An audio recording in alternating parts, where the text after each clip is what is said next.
ये 15वां विश्व फार्मासिस्ट दिवस के अवसर पर कार्यक्रम आयोजित हुआ है। मैं सबसे पहले आप फार्मासिस्ट भाई बहनों को ऐसे महत्वपूर्ण दिवस के पूर्व अपनी शुभकामनाएं देना चाहता हूँ। निश्चित रूप से जब भी कोई दिवस होता है वो दिवस उस समूह के सम्मान के लिए होता है। अलग अलग तिथियों पे अलग अलग दिवस हम मनाते हैं और जिस दिवस को जिस नाम के साथ जोड़ते हैं वह दिन उस नाम के लिए होता है और उस नाम के सम्मान के लिए होता है। तो आज आप सबके सम्मान के लिए हम सब इकट्ठे हुए हैं और आप सबका सम्मान करने आए हैं। निश्चित रूप से आप सब पूरी तरीके से सम्मान के योग्य हैं भी और पात्र भी हैं। फार्मासिस्ट का व्यक्ति के जीवन में बहुत ही महत्व है और जितना किसी मानव के जीवन में फार्मासिस्ट का महत्व है उतना ही महत्व चिकित्सक के लिए भी फार्मासिस्ट का है। कोई मेडिसिन शॉप चलाता है उसके लिए भी फार्मासिस्ट का उतना ही महत्व है।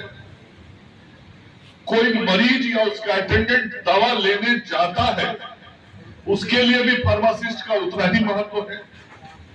और जहां पे दवाइयां बनती हैं वहां पर भी फार्मासिस्टों का अपना एक महत्व। संपूर्ण स्वास्थ्य सेवा क्षेत्र क्या है? अंततः तो दवा के पास ही जाना पड़ता है।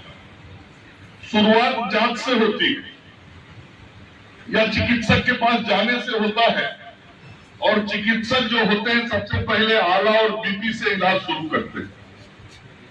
ब्लड प्रेशर पहले उनके कंपाउंडर साहब देखते हैं, फिर वजन तौलवाते हैं, फिर यदि थोड़ा सा आजकल जो मौसम चल रहा है उसमें देखेंगे तो मरीज का टेम्परेचर देख लेते हैं, फिर डॉक्टर साहब के पास रेफर कर देते हैं, फिर डॉक्टर साहब आला लगाते हैं, आगे लंग्स देखते हैं, चेस्ट देखते हैं, बैक से देखते हैं, सब देख के फिर कुछ पैथोलॉजिकल टेस्ट उनको जो आवश्यक लगता है वो लिखते हैं। फिर डायग्नोस्टिक्स में हम जाते हैं, अपना वहां जांच कराते हैं, चाहे अल्ट्रासोनोग्राफी कराना हो या सीटी स्कैन कराना हो या एमआरआई कराना हो या पैथोलॉजी टेस्ट, जो भी किसी भी प्रकार का डायग्नोसिस कराते हैं। फिर वो सारा रिपोर्ट लेके हम डॉक्टर साहब के पास पहुंचते हैं। फिर डॉक्टर साहब हमको ठीक होने के लिए दवाइयां लिखते हैं और दवाई जो लिखते हैं वो दवाई खिलाने का काम आप लोग करते हैं और यदि दवाई आप तो सारा डायग्नोसिस। इसलिए संपूर्ण स्वास्थ्य सेवा के क्षेत्र में आपका एक बहुत ही महत्वपूर्ण योगदान है। हर प्रिस्क्रिप्शन को बारीकी से पढ़ना, हर प्रिस्क्रिप्शन को समझना और इतना ही नहीं, प्रिस्क्रिप्शन को पढ़ समझ के फिर मरीज या उसके अटेंडेंट को बताना कि किस दवा का सेवन किस तरीके से और कितना बजे करना है। ये तो डॉक्टर साहब को अंग्रेजी में लिखा हुआ रहता है, सब मरीज बेचारा समझ भी नहीं पाता है, तो उसको समझाने का काम भी आप भी करते हैं और आप लोग का आंख भी बहुत बारीक होता है। डॉक्टर साहब ने लिखा हुआ आप ही लोग पढ़ते हैं। कई बार हम देखते हैं अपने जीवन में कि दवा का दुकानदार जो होता है, मालिक दुकान का, इस पीएमसीएच के सामने ही हम देखते हैं दुकानदार ऐसे पर्ची पढ़ता है, 6 को दवाई में 4 को समझ में आता है, 2 नहीं समझ में आता है तो बगल में फार्मासिस्ट को बढ़ाता है, देखो भाई 2 दवाई और कौन लिखा हो। तो आपको ये भी मालूम है कि किस विभाग के डॉक्टर ने दवा लिखा है तो कौन सी दवाई हो, और उनके लिखने के ढंग को भी आप पहचानते। मतलब आपकी नजर बहुत बारीक होती है और बहुत बारीकी के साथ आप सब काम को करते हैं। मैं उस दौर को कभी नहीं भूलता हूं जो न केवल मेरे जीवन में बल्कि संपूर्ण मानवता के जीवन में बहुत संकट का समय था और वो कोरोना का समय था। 2 साल मैंने स्वास्थ्य मंत्री के रूप में उस चुनौती को झेला है और उस कोरोना के संकट के समय में भी वैक्सीन मंगाने से लेके वैक्सीन देने से लेके टीकाकरण तक, इन सारे कामों में आप फार्मासिस्टों का भी बहुत महत्वपूर्ण योगदान रहा। लोगों का जान और जीवन बचाने में आपकी बहुत भूमिका रही है। और विद्यापति चौधरी जी बता ही रहे थे, थोड़ा सा मिश्रण में परिवर्तन होगा तो साइड इफेक्ट हो जाएगा। तो साइड इफेक्ट नहीं होने देना है, इसके लिए आपको परफेक्ट रखना है। तो आपको परफेक्ट रखना है तो उसके लिए आपकी व्यवस्थाओं की तरफ आपको चिंता करनी पड़ती है। मैं जब स्वास्थ्य मंत्री बना था तो पूरे राज्य में केवल 3 फार्मेसी कॉलेज थे, केवल 3। एक पटना में था, एक मुजफ्फरपुर में, हालांकि वो दूसरे विभाग से जुड़ा हुआ है लेकिन मुजफ्फरपुर में, और तीसरा एक प्राइवेट संस्थान। और बहुत बड़ा संकट राज्य के सामने था कि हम फार्मासिस्टों को कहां से लाएं। और बहुत बड़ी संख्या में हमारे बिहार के नौजवान फार्मेसी पढ़ने के लिए बिहार से बाहर जाते हैं।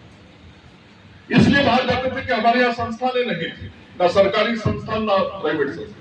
और जब हम बगल के राज्यों को देखते थे, चाहे वो झारखंड हो, उत्तर प्रदेश, वैसे राज्यों को देखते थे, झारखंड की आबादी हमसे कम थी लेकिन वहां हमारे ऐसे बहुत ज्यादा संस्थान थे। उत्तर प्रदेश में तो बहुत ही ज्यादा संस्थान, अन्य राज्यों में भी संस्थान। तो हमारे बच्चे राजस्थान से पढ़ के आते थे, मध्य प्रदेश से, उत्तर प्रदेश से, झारखंड से। और यहां पर जब मुझे वो दौर याद है 2017 का, जब भारत की सरकार ने निर्णय किया कि दवाई दुकानों के जो लाइसेंस जारी होंगे वो ऑनलाइन होंगे, और भारत की सरकार ने निर्णय किया कि दवाई दुकानों के जो लाइसेंस जारी होंगे वो ऑनलाइन होंगे, और ऑनलाइन लाइसेंस में फार्मासिस्टों का पूरा डिटेल देना होता था। और उस समय हमारे यहाँ राज्य में इतने फार्मासिस्टों की कमी थी कि जो दुकानदार दुकान खोलना चाहता था उसको फार्मासिस्ट नहीं मिल पाता। तो फिर मैंने वहां से प्रयास शुरू किया कि किस तरीके से बिहार में फार्मेसी के कॉलेज खोले जाए। और मुझे आज इस बात की खुशी है कि आज हमने सरकारी, जहां आजादी के बाद से आज तक एक तो फार्मेसी कॉलेज था, आज सरकारी 6 फार्मेसी कॉलेज है। हमारे जितने प्राइवेट मेडिकल कॉलेज हॉस्पिटल थे, मैंने उन लोगों की मीटिंग की। मैंने उन लोगों को कहा कि आप इतना बड़ा मेडिकल कॉलेज चलाते हैं, आप फार्मेसी कॉलेज क्यों नहीं चलाते? आपको चलाना चाहिए। मैंने उनसे आग्रह विनती की और आज मुझे खुशी है कि अधिकतर प्राइवेट मेडिकल कॉलेज वालों ने, जिनके यहाँ मेडिकल की पढ़ाई होती है, आप मेडिकल का लड़का को पढ़ा सकते हैं, एमबीबीएस पढ़ा सकते हैं, फार्मेसी क्यों नहीं पढ़ा सकते? तो उनका रहता था क्या होगा, संस्थान चलेगा नहीं चलेगा। मैंने कहा इतना डिमांड है, हमारे जो बिहार के नौजवान होनहार बच्चे हैं वो, उनको मजबूरी में दूसरे राज्यों में जाना पड़ रहा है, उनके अभिभावकों को इतनी कठिनाई परेशानी हो गई है। आप उनको पढ़ने पढ़ाने के लिए कॉलेज खुले, तो अधिकतर जगहों पे कॉलेज खुल गए, तो सरकारी खुले, प्राइवेट खुले। और आज मुझे इस बात की खुशी है कि अब शायद कोई बहुत अच्छा उच्च तकनीकी संस्थान में जाके पढ़ना चाहे तो कोई दिक्कत नहीं, अच्छी बात है हमारे लिए। लेकिन आज बिहार में अब बच्चों को फार्मेसी की पढ़ाई करनी है तो यहीं पे संस्थान उसको उपलब्ध हो जाए। और हम जब पढ़ाने का काम पूरा कर लेते हैं तो पढ़ाई करने के बाद जो सबसे बड़ा समस्या था, पढ़ लिए, फार्मेसी की पढ़ाई पूरी हो गई, लेकिन उसके बाद फार्मेसी काउंसिल में रजिस्ट्रेशन कराना। तो मैं उस समय बड़ा संकट में पड़ा।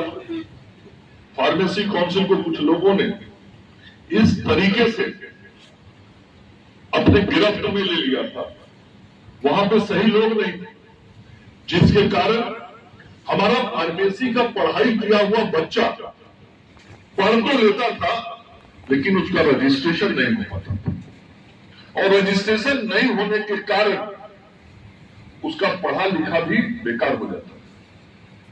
4 साल तक लड़ता रहा मैं, और लड़ाई मैं अपने लिए नहीं लड़ रहा था, लड़ाई आपकी लड़ाई मैं लड़ रहा था।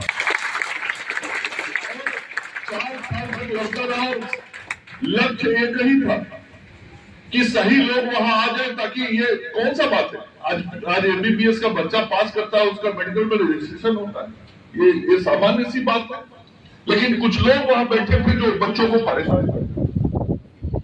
खैर वो लड़ाई हमने लड़ी, कोर्ट तक भी जाके लड़ी, और उस लड़ाई को लड़ने के बाद मैंने उसकी सारी प्रक्रियाओं को पूरा किया, और इस बार जब दोबारा मैं मंत्री बना तो उसको अंजाम तक हम पहुंचाने में सफल हो गए और नया फार्मेसी काउंसिल